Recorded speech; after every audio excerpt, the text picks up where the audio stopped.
natin this year is napakainit. So, ang lucky color natin is blue. Fire horse, red is also lucky. Bakit blue, Master Hans? Fire horse is on the red, yellow, or orange, or green to enhance the fire. Dahil sa chart natin sa 2026, masyadong marami na ang fire element. So, wala ang tubig element. Ang 2026 natin, the tubig element or water element is the money or wealth element. Dahil dyan, mahirap daw ang tinatawag natin wealth or money sa 2026. So possible po sa 2026 ang financial crisis. The very strong fire element sa 2026 also signify war. May gulo. May mga gulo na, gera, nagsimula ng gera. So this year, watch out tayo sa mga gulo, conflicts sa year 2026 natin. Sa pero this year 2026, kailangan natin mas maraming activity. The competition sa lahat ng business right now ay mahirap. Mahirapan po ang competition. Nasa social media pa rin, mga influencer, mga vlogging pa rin, nandiyan pa rin ang mga pera. So mga vloggers, mga influencers natin, mas maraming mas maging active tayo. AI, nagsimula rin si Master Hans Kuwa sa AI video na rin ako. Tapos yung ating this year also, yung mga tinatawag natin mga fire element na business, kinalaman pa rin sa mga food, social media, mga technology, ay swerteng negosyo pa rin sa 2026 natin. Hold them na mic ang pagkada. Okay, sige, 2026 natin, yung pa rin po ang mga malakas natin. Let's run down the 12 animal zodiac forecast para sa mga pinanganak ng Year of the... Sinong rat? Rat dito, mga Year of the Rat? Anyone? Year of the... Wala lang rat dito. Year of the Rat this year is kalaban, directly siya, conflict siya, ng Year of the Horse.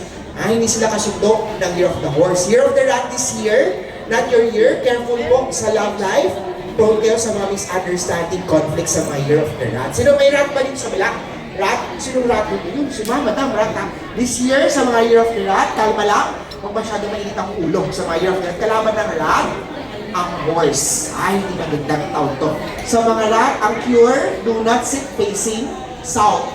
Sit at the back of south facing north. Yan ang cure sa Year of the Rat. Year of the Ox. Sino Year of the Ox? Sino yan naman Year of the Ox ha? Sino Year of the Ox? Kanina may kausap akong Year of the Ox. Sino Year of the Ox? Kanina may kausap ko. Nalimutan ko. Yan, Year of the Ox. Ayan si Ox. Ayan, siya daw Year of the Ox. Ang Ox this year activated ang love relationship star. Si Year of the Ox ngayon, mainit ang love relationship. May charisma star din ang mga Year of the Ox ngayon.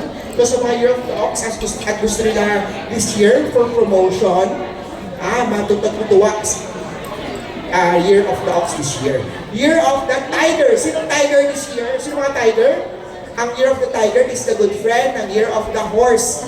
Year of the Tiger, ang magandang taon to na mag-baby horse. Alam niyo ba ang baby horse ay lucky?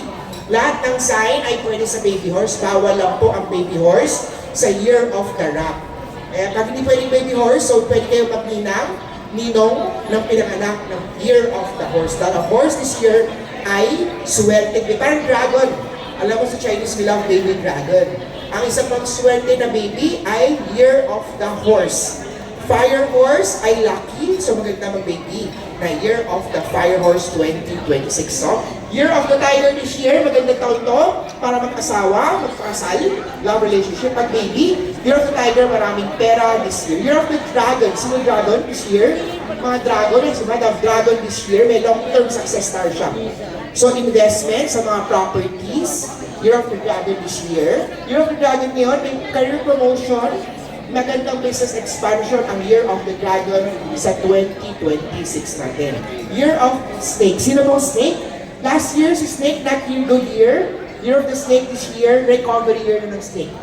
Last year, hindi maganda si Snake Medyo si Snake last year, maraming toxic.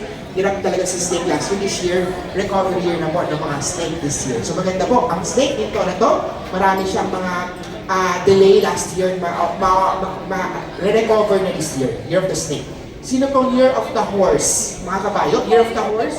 Year of the Horse, ayan o. Masarap pag Year of the Horse ako. Ako yung bida. Ako yung main character. However, sa 2026, si Year of the Horse natin, kalaban, hindi maganda kay Year of the Horse. Bakit masarap? Ba't ganun? Pag snake, hindi maganda sa snake. Pag horse, hindi maganda sa horse. Kasi, andun sa house mo yung year god. Pag mo, yung boss mo, pag nandun sa nakaupo sa opisina mo, araw-araw kang sinecheck ko anong ginagawa mo, may pressure, may stress, ang tawag natin tai sui. May tai sui clash, ang year of the horse, year of the rat, year of the rabbit, year of the rooster, at year of the ox tong naman sa na to ay may clash with the tai sui. So year of the horse this year, do not be aggressive. Year of the sheep, goat. Sino pong goat this year? Sino mga goat dito? Mga goat, may mga goat doon. Year of the goat ay magandang taon to kay horse. Number 1, sa paswerte, this year ang goat. Dahil si goat is the best friend ng year of the sheep, the year of the horse. So sheep is the best friend, maraming pera, opportunity kay year of the sheep. Sa businessman, business expansion, very good. Career man, maganda. Relationship, maganda with baby. Dahil compatible si sheep, si dog, si tiger, kay year of the horse, ngayon magandang taon to para mag-baby. Bawal lang po kay baby if the mom or the dad ay year of the rat. Year of the rat kasi kalaban, year of the horse. Year of the horse, year of the sheep this year, very good. Year of the monkey. Monkey this year, ingat kayo sa betrayal. Betrayal sa relasyon man, sa love, may magpapakilig pero magpapaasa lang. Ghosting. Pera sa pera din Ingat ang mga monkey ngayon sa mga investment. I would not recommend na mag-invest, lalo na pag medyo risky ang investment. Meron ding theft or robbery star ang mga monkey ngayong taon na to. Year of the rooster. Sino rooster this year? Ang mga rooster po, year of the rooster. Hello mga rooster. Rooster this year, ingat sa mga words. Meron silang anger, misunderstanding, conflict. Mga rooster this year, activate sa kanila ang mga gulo, away, and court case na dapat bantayan ng mga rooster. Year of the dog. Sinong dog? Tagtang year to, kay year of the dog, pagdating sa pera, dumatang hello siya. Hello, year of the dog. Meron siyang wealth ngayon. Meron siyang strong love life. Year of the dog, magandang taon to, mag-baby. Year of the dog, very good taon na to. So year of the pig. Sinong year of the pig? Year of the pig, babantayan niya ang illness star. Sino meron ng gift sa'yo? Sa year of the pig. Year of the pig yun, take care of your health. Prone po sa mga illness, ang mga year of the pig sa 2026 natin. So yun po ang 12 animal sign. Meron tayong 5 sector na maswerte sa bahay. The north direction, nandyan po ang heaven blessing star. So pag nag-work tayo, dapat nasa north area tayo nakaupo. Northeast direction naman, nandyan po ang love sector natin.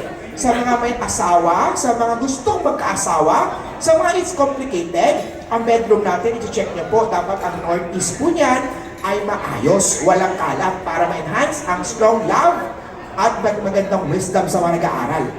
Sa east direction naman, ang wealth or money star. Sa mga cashier, sa mga business, dapat malinis, maayos ang east direction.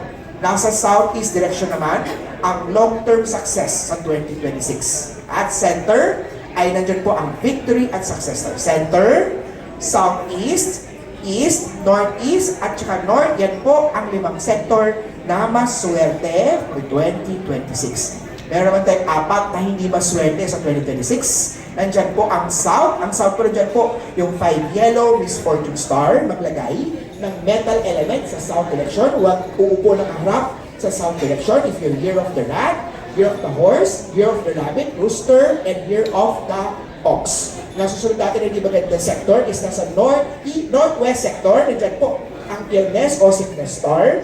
Ang southwest sector, nandyan po ang theft and robbery star. At ang west naman po, nandyan po ang anger and misunderstanding star. So yan po yung kompleto, 12 animal zodiac, lucky and unlucky direction for 2026, year of the fire horse natin. Salamat po. Thank you, Kada.